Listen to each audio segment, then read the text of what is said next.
मार्गदर्शन करेल. आपण जरा घोषणा देऊयात. सगळे आहे का तयार तुम्ही घोषणा द्यायला? एकट एकट जय मल्हार, एकट एकट जय मल्हार, छत्रपती शिवाजी महाराज की जय.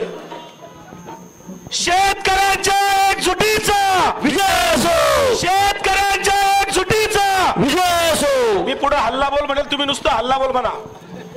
हल्ला बोल, हल्ला बोल, हल्ला बोल, हल्ला बोल, जय बोल, हल्ला बोल. अरे तिकडून बोल, हल्ला बोल. टोपीवाले हल्ला बोल, गाडीवाले हल्ला बोल, पोलीसवाले हल्ला बोल, चायवाले हल्ला बोल, जय बोल, हल्ला बोल. टोपीवाले हल्ला बोल, शिक्षक सगळे हल्ला बोल, कॅमेरावाले हल्ला बोल, बोल मर्दा हल्ला बोल, बोलगाताई हल्ला बोल, वडेवाले हल्ला बोल, शासन पे हल्ला बोल, हुकुमशाही पे हल्ला बोल, तानाशाही पे हल्ला बोल, जोर से हल्ला बोल, महंगाई पे हल्ला बोल, बेरोजगारी पे हल्ला बोल, गद्दारी पे हल्ला बोल, हल्ला बोल, जोर से हल्ला बोल, वीरतान के हल्ला बोल, हल्ला बोल, हल्ला बोल, हल्ला बोल, हल्ला बोल. मी थोडस बोलतो 2-3 मिनिटं फक्त.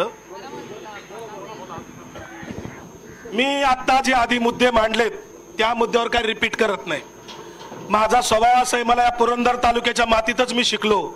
माझ्या राजकारणाची सुरुवात झाली या पुरंदर तालुक्यात झाली. आणि सुधाबाप्पा इंगळे, माणिकराव झेंडे, बाबूसाहेब माहूरकर ही सगळी जुनी मंडळी साक्षीदार आहेत. यांच्याच दादा जाधवरांच्या तालमीत मी तयार झालेला कार्यकर्ता आहे. त्यामुळे पुरंदरची माती अन्याय सहन करत नाही हे मला चांगलं माहिती आहे. पुरंदरची माती गद्दारीलाही थारा देत नाही हे मला चांगलं माहिती आहे. आणि म्हणून आज जे काही सांगितलं जातंय, परवा तुम्ही माझं राजगुरुनगरचं भाषण युट्यूबला ऐकलं असेल, चॅनलवर ऐकलं असेल. रात्री मी बारामतीत बोललो, पण बारामतीत वेळ कमी होता. आता राहिलेले मुद्दे इथं कव्हर करतो जरा. काय मुद्दे आहेत? तुमची आमची दिशाभूल केली जाते.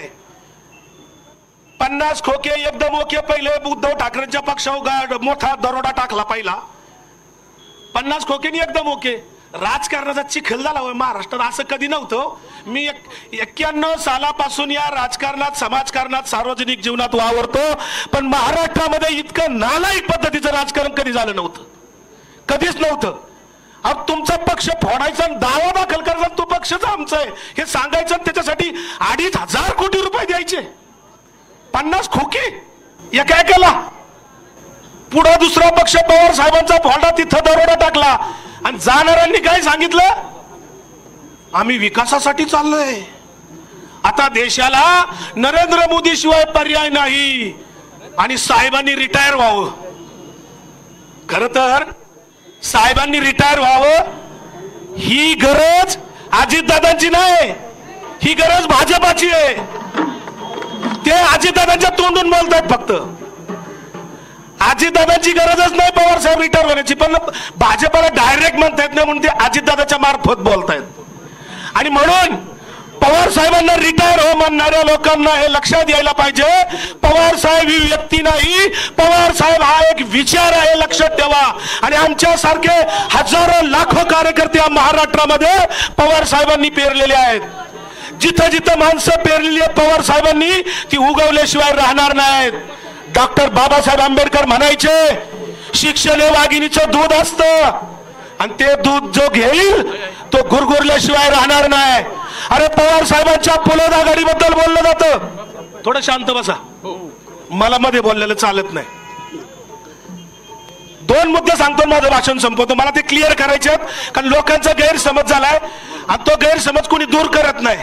पुलोद आघाडी आणि आत्ताचं सरकार, 2च मुद्दे सांगून मी थांबणार आहे. दुपारी 3 वाजता आपल्याला कलेक्टर कचेरीवर आदरणीय पवार साहेब त्या ठिकाणी येणार, तिथं मोर्चाला आपल्याला सगळ्यांना जायचंय.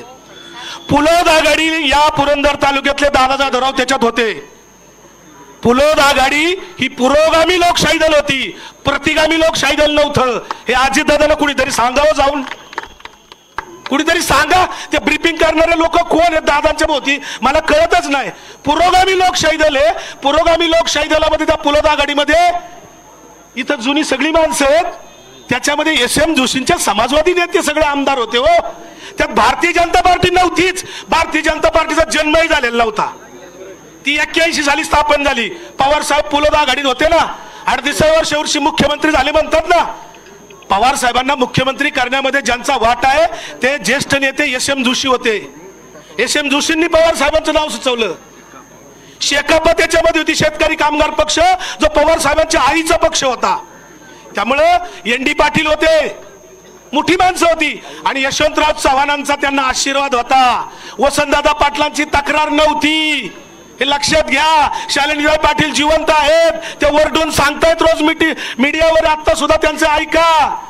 शालिनीताई पाटील काय सांगतात जरा त्यांनी ऐकावं, मग पुलोदवर तक्रार करावी, हे लक्षात ठेवावा. दुसरा मुद्दा आहे, पवार साहेब त्यावेळेस काँग्रेसमधून बाहेर पडले, स्वतःच्या हिमतीवर स्वतःचा यस काँग्रेस स्थापन केला होता, लक्षात ठेवा. दुसऱ्याच्या पक्षाला ओरबाळलं नाही साहेबांनी कधी. नंतर राजीव गांधींच्या बरोबर जाऊन पुन्हा काँग्रेसमध्ये गेल्यानंतर पवार साहेबांची सीताराम केसरी, अर्जुन सिंग या मंडळींनी अवहेलना केल्यानंतर साहेबांना बाहेर पडावं लागलं. पवार साहेबांनी पुन्हा स्वतःच्या हिमतीवर 25 वर्षापूर्वी राष्ट्रवादी काँग्रेस पक्ष स्थापन केला, स्वतःच्या हिमतीवर. एकनाथ शिंदेना अजितदादा सांगत होते, व्हिडिओ काढून बघा, व्हिडिओ जिवंत आहेत. अहो आता सोशल मीडिया इतका टाईट आहे की पुरावेच जागता येत नाही. आता दादा काय बोलले एकनाथ शिंदेना की तुम्ही स्वतःचा पक्ष काढा. युट्यूबला काढून बघा तुम्ही, मीडियावाले इथे आहेत पत्रकार. दादानी एकनाथ शिंदेला सल्ला दिला होता 1 वर्षापूर्वी. आता दादांना आमचा तोच सल्ला आहे, दादा तुम्ही पण आता स्वतःचा पक्ष काढा ना. कशाला साहेबांच्या पक्षाला बरोबरता, कशाला साहेबांच्या या वयामध्ये साहेबांना तिकडे निवडणूक आयोगाकडे जायला लावता. ही आपली संस्कृती नाही. शेतकरी आक्रोश मोर्चा करावा लागतोय, कारण ट्रिपल इंजिन खोके सरकार पूर्णतः फेल झालेलं आहे, अपयशी झालेलं आहे. त्यांनी मराठ्यांना सांगितलं ओबीसी तुमचा शत्रू आहे, ओबीसींना सांगितलं मराठा तुमचा शत्रू आहे, हिंदूंना सांगितलं मुस्लिम तुमचा शत्रू आहे, मुस्लिमांना सांगितलं हिंदू तुमचा शत्रू आहे, दलितांना सांगितलं मराठा तुमचा शत्रू आहे, मराठ्यांना सांगितलं दलित तुमचा शत्रू आहे. सगळी माणसातली घडी विस्कटवली, माणसातला माणूस बाजूला केलाय. आज समाजामध्ये जाती जातीमध्ये तेढ निर्माण केलाय. एवढं काम एकनाथ शिंदे ट्रिपल इंजिन खोके सरकारने केलेलं आहे आणि त्याचा आपण निषेध केला पाहिजे. कारण या खंडोबाच्या पायथ्याला आपण सर्व धर्म समभाव जोपासतो. ही महाराष्ट्राची संतांची, शिवाजी राजांची भूमी, रयतेचं राज्य होतं. पवार साहेब तोच शिवशाहू फुले आंबेडकरांचा विचार घेऊन चाललेत. पवार साहेब व्यक्ती नाही, विचार आहे आणि तो विचार जोपासण्यासाठी सगळ्यांनी आपण जोपासना करायचं. एवढंच मला सांगायचंय. आदरणीय खासदार सुप्रियाताई सुळे 18 वर्ष त्या ठिकाणी खासदार आहेत, संसद रत्न ठरल्यात. भाजपचा एकही खासदार संसद रत्न ठरला नाही. 2 वेळा महासंसद रत्न ठरल्या. डॉक्टर अमोल कोल्हे पवार साहेबांचे कार्यकर्ते, आमदार साहेब बोलतील. डॉक्टर अमोल कोल्हे संसद रत्न ठरले. पवार साहेबांनी सुप्रियाताईंना कुठेही सत्तेचा वाटा दिला नाही. हो, प्रफुल्ल पटेल पडले, त्यांना मंत्री केलं. पवार साहेब म्हणलं असतं तर सुप्रियाताईंना मंत्री करू शकले असते. सुप्रियाताई तुम आगे बढ़ो, हम तुम्हारे साथ हैं. पवार साहेब तुम आगे बढ़ो, हम तुम्हारे. अरे देश का नेता कैसा हो, शरद पवार कैसा हो, महाराष्ट्राचा बुलंद आवाज शरद पवार, शरद पवार. धन्यवाद, तुम्ही मला ऐकून घेतल्याबद्दल धन्यवाद.